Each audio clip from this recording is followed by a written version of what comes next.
November 15-16 musical chair ಆರಂಭ ಆಗುತ್ತೆ ಅಂತ ಹೇಳಿದ್ದಾರೆ. ಸಿಎಂ ಬದಲಾವಣೆ ಆಗುತ್ತೆ ಅಂತ ಹೇಳ್ತಾ ಇದ್ದಾರೆ. ಡಿ ಕೆ ಶಿವಕುಮಾರ್ ಅವರು ಒದ್ದು ಕಿತ್ಕೊಳ್ತಾರೆ. ಈಗ ಅವ್ರಿಗೆ ಗೊತ್ತಿದೆ ಅಂತ. ಪಾಪ ಅಶೋಕ್ ಅವರಿಗೆ ಅಪೋಸಿಷನ್ ಲೀಡರ್ ಆಗಿದ್ದಾರೆ. ಏನಾದರೂ ಪ್ರತಿನಿತ್ಯ ಹೇಳಬೇಕಾಗುತ್ತೆ.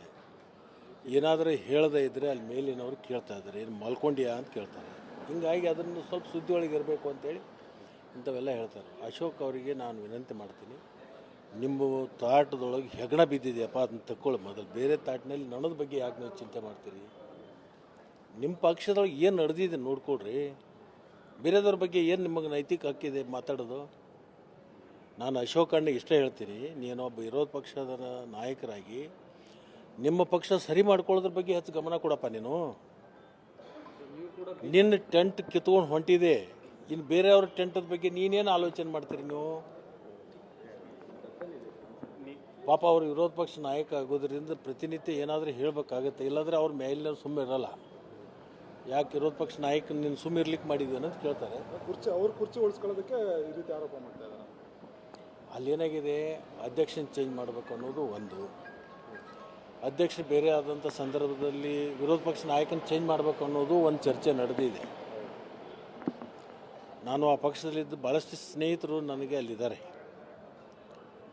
ಅಲ್ಲಿ ಎರಡೂ ಕುರ್ಚಿ ಮೇಲೆ ಟವಲ್ ಒಗಿಬೇಕು ಅಂತ ಹೇಳಿ ಎಲ್ಲರೂ ಸಜ್ಜು ಹಾಕೊಂಡು ಕುಂತಿರೋದು.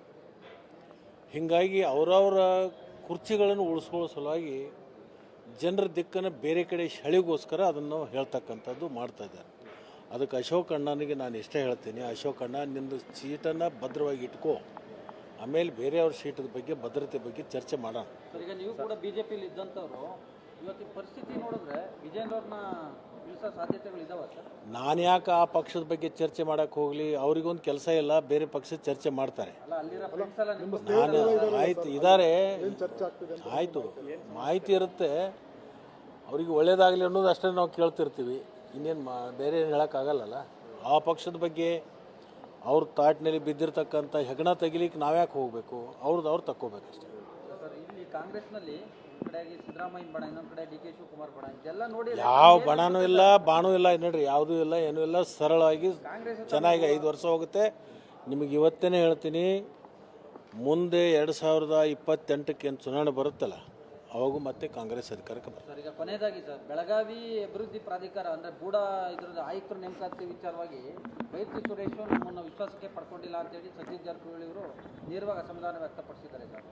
ಏನು ಆ ರೀತಿ ನಡೆದಿದೆಯಾ ಸರ್? ವಿಶ್ವಾಸಕ್ಕೆ ಪಡ್ಕೊಂಡಿದ್ದಾರೆ ನಿಮ್ಮನ್ನೆಲ್ಲ? ನನಗೇನು ಗಮನಕ್ಕೆ ಬಂದಿಲ್ಲ, ಅದ್ರ ಬಗ್ಗೆ ನಾನು ನನ್ನ ಜೊತೆಗೆ ಯಾರು ಚರ್ಚೆನೂ ಮಾಡಿಲ್ಲ, ಆ ಗೋಜಿಗೆ ನಾನು ಹೋಗಿಲ್ಲ.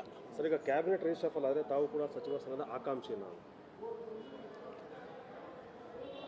ನವೆಂಬರ್ 15-16 ಮ್ಯೂಸಿಕಲ್ ಚೇರ್ ಆರಂಭ ಆಗುತ್ತೆ ಅಂತ ಹೇಳಿದ್ದಾರೆ. ಸಿಎಂ ಬದಲಾವಣೆ ಆಗುತ್ತೆ ಅಂತ ಹೇಳ್ತಾ ಇದ್ದಾರೆ. ಡಿ ಕೆ ಶಿವಕುಮಾರ್ ಅವರು ಒದ್ದು ಕಿತ್ಕೊಳ್ತಾರೆ. ಈಗ ಅವ್ರಿಗೆ ಗೊತ್ತಿದೆ ಅಂತ. ಪಾಪ ಅಶೋಕ್ ಅವರಿಗೆ ಅಪೋಸಿಷನ್ ಲೀಡರ್ ಆಗಿದ್ದಾರೆ. ಏನಾದರೂ ಪ್ರತಿನಿತ್ಯ ಹೇಳಬೇಕಾಗುತ್ತೆ. ಏನಾದರೂ ಹೇಳದೇ ಇದ್ದರೆ ಅಲ್ಲಿ ಮೇಲಿನವರು ಕೇಳ್ತಾ ಇದ್ದಾರೆ, ಏನು ಮಲ್ಕೊಂಡಿಯಾ ಅಂತ ಕೇಳ್ತಾರೆ. ಹೀಗಾಗಿ ಅದನ್ನು ಸ್ವಲ್ಪ ಸುದ್ದಿ ಒಳಗೆ ಇರಬೇಕು ಅಂತೇಳಿ ಇಂಥವೆಲ್ಲ ಹೇಳ್ತಾರೆ. ಅಶೋಕ್ ಅವರಿಗೆ ನಾನು ವಿನಂತಿ ಮಾಡ್ತೀನಿ, ನಿಮ್ಮ ತಾಟದೊಳಗೆ ಹೆಗಣ ಬಿದ್ದಿದೆಯಪ್ಪ, ಅದನ್ನು ತಗೊಳ್ಳಿ ಮೊದಲು. ಬೇರೆ ತಾಟಿನಲ್ಲಿ ನನ್ನದ ಬಗ್ಗೆ ಯಾಕೆ ನೀವು ಚಿಂತೆ ಮಾಡ್ತೀರಿ? ನಿಮ್ಮ ಪಕ್ಷದೊಳಗೆ ಏನು ನಡೆದಿದೆ ನೋಡ್ಕೊಳ್ರಿ. ಬೇರೆದವ್ರ ಬಗ್ಗೆ ಏನು ನಿಮಗೆ ನೈತಿಕ ಹಕ್ಕಿದೆ ಮಾತಾಡೋದು? ನಾನು ಅಶೋಕ್ ಅಣ್ಣ ಇಷ್ಟೇ ಹೇಳ್ತೀನಿ, ನೀನೊಬ್ಬ ವಿರೋಧ ಪಕ್ಷದ ನಾಯಕರಾಗಿ ನಿಮ್ಮ ಪಕ್ಷ ಸರಿ ಮಾಡ್ಕೊಳ್ಳೋದ್ರ ಬಗ್ಗೆ ಹೆಚ್ಚು ಗಮನ ಕೊಡಪ್ಪ. ನಿನ್ನ ಟೆಂಟ್ ಕಿತ್ಕೊಂಡು ಹೊಂಟಿದೆ, ಇನ್ನು ಬೇರೆಯವ್ರ ಟೆಂಟದ ಬಗ್ಗೆ ನೀನೇನು ಆಲೋಚನೆ ಮಾಡ್ತೀರಿ ನೀವು? ಪಾಪ ಅವರು ವಿರೋಧ ಪಕ್ಷ ನಾಯಕ ಆಗೋದ್ರಿಂದ ಪ್ರತಿನಿತ್ಯ ಏನಾದರೂ ಹೇಳಬೇಕಾಗತ್ತೆ, ಇಲ್ಲಾಂದರೆ ಅವ್ರ ಮೇಲಿನ ಸುಮ್ಮನೆ ಇರಲ್ಲ.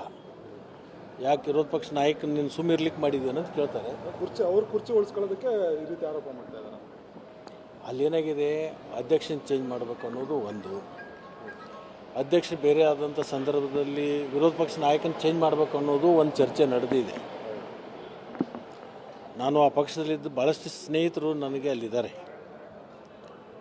ಅಲ್ಲಿ ಎರಡೂ ಕುರ್ಚಿ ಮೇಲೆ ಟವಲ್ ಒಗಿಬೇಕು ಅಂತ ಹೇಳಿ ಎಲ್ಲರೂ ಸಜ್ಜು ಹಾಕೊಂಡು ಕುಂತಿರೋದು. ಹೀಗಾಗಿ ಅವರವರ ಕುರ್ಚಿಗಳನ್ನು ಉಳಿಸ್ಕೊಳ್ಳೋ ಸಲುವಾಗಿ ಜನರ ದಿಕ್ಕನ್ನು ಬೇರೆ ಕಡೆ ಶೆಳೆಗೋಸ್ಕರ ಅದನ್ನು ಹೇಳ್ತಕ್ಕಂಥದ್ದು ಮಾಡ್ತಾ ಇದ್ದಾರೆ.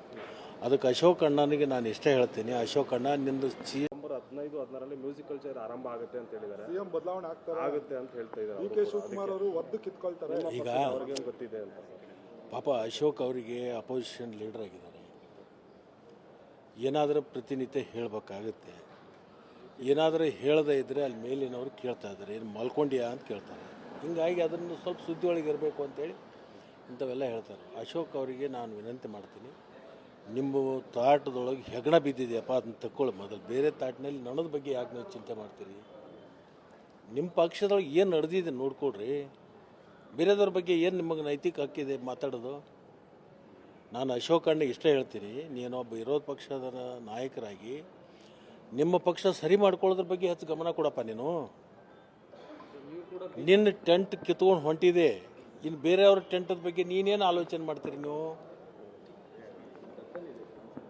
ಪಾಪ ಅವರು ವಿರೋಧ ಪಕ್ಷ ನಾಯಕ ಆಗೋದ್ರಿಂದ ಪ್ರತಿನಿತ್ಯ ಏನಾದರೂ ಹೇಳಬೇಕಾಗತ್ತೆ, ಇಲ್ಲಾಂದರೆ ಅವ್ರ ಮೇಲಿನ ಸುಮ್ಮನೆ ಇರಲ್ಲ.